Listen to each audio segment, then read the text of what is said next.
iPhone 15 Pro Max, day one, unboxing and first impressions. So $11.99 for this phone right here. You can see I did go with the natural titanium color, and the boxing experience already basically the same as last year.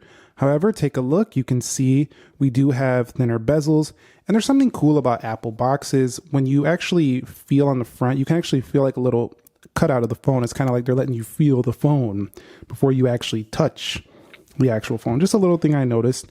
Apple logo right there, bringing it around. Another Apple logo.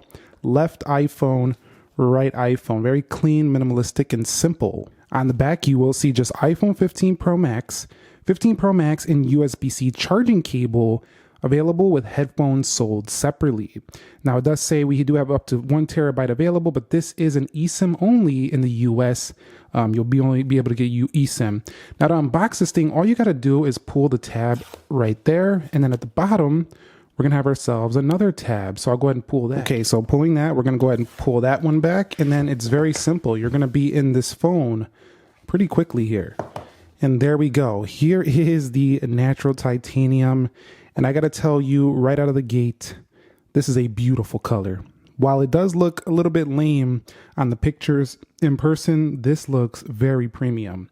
Now let me go ahead and show you the sides here. We're going to see that natural titanium, and man, this is stunning. I'm already loving this because I really cannot stand the fingerprint shiny sides of some of the older iPhones. So definitely loving this right here. I think this is going to be a hit. This is going to be one of the reasons people want to get this, is just because those edges. I'm serious. Over there on the left, you're going to see that action button with the power button or the volume rockers right there. Let's take a look at that USB-C. Hello. Welcome to Android land with USB-C. Now iPhone finally has the USB-C. So taking a look at the cameras up here, let's see how they look next to the iPhone 14 Pro Max. Do they get any bigger? And the answer is not really. I don't see a massive change, maybe slightly, but it's very little. It's not a very big change on the camera housing up there, but you are going to have that 5x optical zoom reserved only for the Max device. So you better get the Max if you want the Max zoom. Okay, so what else comes in the box? As rumored, we do get ourselves the USB-C to USB-C cable, although you're going to have to buy your own charger if you don't have a USB-C based Apple charger. So just keep that in mind. Now it says you no longer need a physical SIM. They're basically in a nice way saying you don't get to use SIM card here. Apple stickers right there. So this box is basically nothing, and it is very, very simple. And honestly, I think in the future, the boxes are going to have even less stuff. Okay, now in terms of that lightness, it's unbelievably light compared to the iPhone 14 Pro Max. This thing feels like a brick compared to this 15 Pro Max, although a outer box or a heavy case would definitely weigh this back down. So in order to retain that lightness, you're going to need a thin case or a case that doesn't really weigh too much. Let's go ahead and peel this off. I'll shut up for a second so we can hear this. Hold on, let me bring the mic down. Give me 1 sec.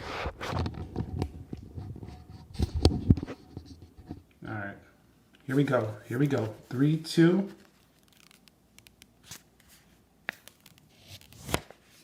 That was all right. Wasn't overly exciting. Let's go ahead and boot this thing up in 3, 2, go.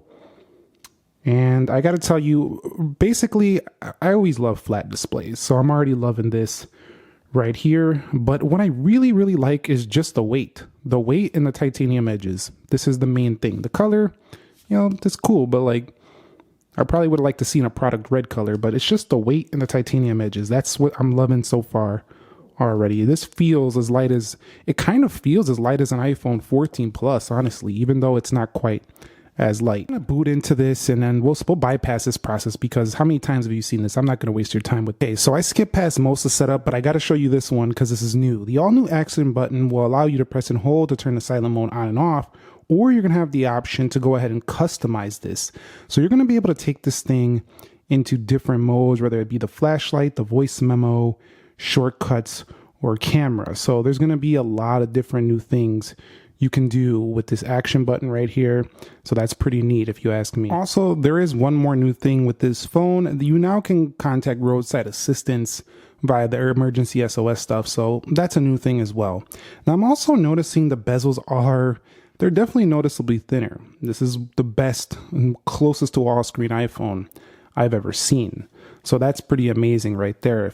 If you really like, getting close to an all screen, although the dynamic island remains on all iPhones, so that's still going to be something that you might find a little bit annoying if you don't like cutouts on your screen. Okay, so out of the box, this is gonna want you to do an update to it wants you to do an update right out of the box. So Apple already pushed out an update before, right when you got your iPhone. So keep that in mind. But looking through this right here, if we scroll down, you'll see in settings here on iPhone 15 model, Pro models and Pro Max models, you're going to see the action button, which we showed earlier, but that's how you're going to be able to access it once you get past the main screen. You'll be able to use shortcuts and accessibility options as well. However, I'm probably going to leave this in silent mode for a while because I'm just kind of used to that until I want to mess around with something else, but it's there if you want to do it. Also, I always got to take a look at the wallpapers for you with a new iPhone. Like, how could we not? Let's go over here to customize. And they're putting the iOS 17 one out of the box, but I don't want that business. I want the new wallpaper that's on the box. So you'll see that we do have similar featured wallpapers as found in every other iPhone. Weather and astronomy stays the same, as well as kaleidoscope. But when you scroll down here to collections, you'll find yourself that Easter egg. Well, it's not an Easter egg, but you'll find yourself the wallpapers. Now you can also download these on the internet and put them on any iPhone, so it's not like they're hard to find. But they have the white, the black, the blue, and of course we're going to put the natural titanium one as shown on the box. I wish they would just put this on the phone right out of the box, but that's that. Now running through, you're going to find iOS 17, which is not very different from basically any other iPhone, and it feels buttery smooth as you would expect with the 120 hertz ProMotion. So that's not going to be any different whatsoever. Okay guys, now I want to take a look at the storage for you so you can see what iOS takes up out of the box, because I actually didn't put any of my stuff on here yet. I just bypassed that so you can see that iOS 17 is taking up 17.8 gigs. So you actually in effect have around 238 to 239 gigs, even though this is listed at 256 gigs. So if you're really pinched for storage, consider going up a size, maybe into the 512 gig. Now, let me tell you the next thing that I wanted to say about my first impressions here. And that is that, if this phone already feels this light in the hand, I can only imagine the iPhone 14 Pro, which I also have on deck. So stay tuned for the unboxing of the iPhone 14 Pro. And you got a sneak peek at the color I got as well. All right, so I have my trusty scale here. iPhone 14 Pro Max, 254 grams. Let's take a look how much they went down. iPhone 15 Pro Max, 222. So Apple's rating it at 221. So we're right there, pretty much in line with what they said. Now, if we subtract that, how much was it? 254 minus 222. So we're down 32 grams. 32 grams lighter. That is pretty big and very noticeable. Plus, the lighter metal of titanium makes us actually feel like the perception you get of it is even lighter than what the numbers would predict. Okay, so I got the action button set for the cameras here. Let's go ahead and click the action button, hold to open. Here we are. Now, let's take a look at what's new here. You'll see we do have a 5x mode right here, which allows us to go optically 5 times. Now, that is incredibly far for an iPhone, as they typically only would go around 3 times. And you have to get the max to get this, so keep that in mind. Also, if you go down here, you're going to see on the 1-time zoom, hit 1 times, you can use a 22, 28, it's 35, and then you go back to a 24 standard millimeter lens right there. Also, you have the ultra wide camera, of course, which is cool. And let's see how far you can zoom, up to 25 times. So still less than even a base model Galaxy S23. But I think the main cameras, at least up to the 5x optical, are going to be some of the best you've ever seen on a phone. I'll be doing some comparisons and we'll be checking out the samples. So stay tuned, be subscribed, because this iPhone season, I'm going to be coming with all the comparisons. So let's go over here to 4K. You can see 4K 60 on both phones, pretty cool, or on the camera lens right here. And then cinematic video, which came in a couple of iterations ago. I think it was the 13 Pro Max. And then we have a front-facing camera here, of course. Portrait mode should be improved. The video and cinematic so far looking basically the same. I'm going to have to really test this out to see if it improved at all. But the overall setup, not very different whatsoever. Okay, so in the battery sections, this is a little bit disappointing that Apple decided to keep around the same battery capacity, and they're rating it about the same as the 14 Pro Max, but we'll see if that actually is true, because with the A17 Pro chip in here, we might actually get longer battery life. But stay tuned. I plan to do some battery stuff with this, maybe even a real world usage case video to see how it goes. And you have low power mode there, which does turn off the 120 Hertz. And let's turn on the battery percentage to make sure we can see where it's going. All right, I'm pretty much done with my first impressions. I just want to showcase to you a few more close-ups so you can get an idea of the phone. There you go. This is the natural titanium color. It's pretty light, actually. And you could see right there. Of course, you could go to the Apple stores, but if you don't got time today, you just want to watch a quick vid, here you go. Again, going to resist those fingerprints a lot better. Power button in the same location, 5G antenna. You'll see right there. Let's get a little bit closer in on that titanium. See how it looks brushed. And you'll see right there. Precision holes right here, just like we're used to with Apple. No major difference. But look at the brushed. I mean, it's premium. This is nice.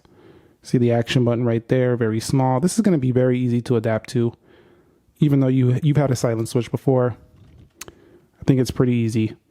And just the Apple logo. So that's a very big close-up of the phone. We're going to go ahead now and compare it to other competing smartphones or similar smartphones to show you what it's going to look like in comparison. Okay guys, so let's take a look at the iPhone 12 Pro Max. 12 Pro Max feels heavier, a little bit heavier, and it feels a little bit wider than the iPhone 15 Pro Max. So the 15 Pro Max, an ergonomic upgrade for sure. You can see on the bottom, pretty similar. Overall, camera bumps are definitely bigger here on the iPhone 15 Pro Max over the 12 Pro Max, but the 12 Pro Max holding its own in design. It's still a really nice looking phone, and it's not crazy different. It's definitely just really refined and polished version of the 12 Pro. Okay, so for the 2-year upgrade, an iPhone 13 Pro Max. iPhone 13 Pro Max, far heavier. Camera bumps pretty similar. Again, just kind of like the 12 Pro Max, but camera bumps are closer. The camera sizes are bigger on the iPhone 15 Pro Max, but pretty close overall in looks. Again, just the shiny edges, the USB-C. This is almost the same thing, just a much lighter phone. And I think that's a big change, because if you're using a big phone, you want it to be light and manageable. This is what makes this really nice, is that big phones are uncomfortable, and they're finally making these phones not uncomfortable to hold. That's a huge change for me overall in terms of the actual usability standpoint. But if you like that heft, the iPhone 13 Pro Max definitely provides that for you. Still a great phone. Forgot to show the 11 Pro Max. Now, this is lighter than some of the other newer iPhones, and this was the last time I felt like an iPhone felt super comfortable to hold. So I do think that this is like a nice upgrade. If you like the comfort factor of the iPhone 11 Pro Max and you didn't like all these newer iPhones that came out and you're ready to upgrade, this is going to be an amazing upgrade for you, because you don't got to go to those super heavy other iPhone Maxes, and you kind of get to retain this nice feel like the 11 Pro Max used to have. So this is a really big change here in terms of the overall looks and premium design, but definitely I think a nice one. You can see the cameras much bigger on the iPhone 15 Pro, and of course USB-C and Lightning, so that's a difference. We already kind of looked at the iPhone 14 Pro Max, so we don't got to do much here. It's basically a similar phone, just changes the edges, still has dynamic island. So this one's not too much different. Let's take a look at only one Android competitor, probably the top Android competitor to this phone, the Galaxy S23 Ultra. Now the S23 Ultra also is not a heavy phone for its size. So this is probably the best competition, and it's a much bigger phone. So if you don't like bulky big phones, you're going to prefer the 15 Pro Max over the S23 Ultra. But if you prefer a phone that does everything in the kitchen sink, you're still going to want the S23 Ultra over this phone. It still has more zoom, and it still has more features than the 15 Pro Max. That's it. My first unboxing, first impressions review. You know, we didn't talk the specs. We didn't talk how this has 8 gigs of RAM, A17 Pro, 44.2. We'll get to all that stuff coming soon. These are just my first impressions. You got to see the phone, how it looks, and how it looks compared to other phones. Now, I just want to ask you guys one thing. Are you ordering one? And what do you guys want to see going forward? What are the videos that you're looking forward to? I already have a lot planned, but let me know which one. And if I see one that's just kind of like standing out, gets a lot of likes, it's like the main one most people want to see, I'll cover that one first so we can get that one out of the way. But stay tuned. We got speed test, camera, battery. You know the drill. It's going to be a fun season here heading into the holidays. Thumbs up if you enjoyed it. Subscribe if you haven't already. Love you. Nick here. Be sure to be well, and peace.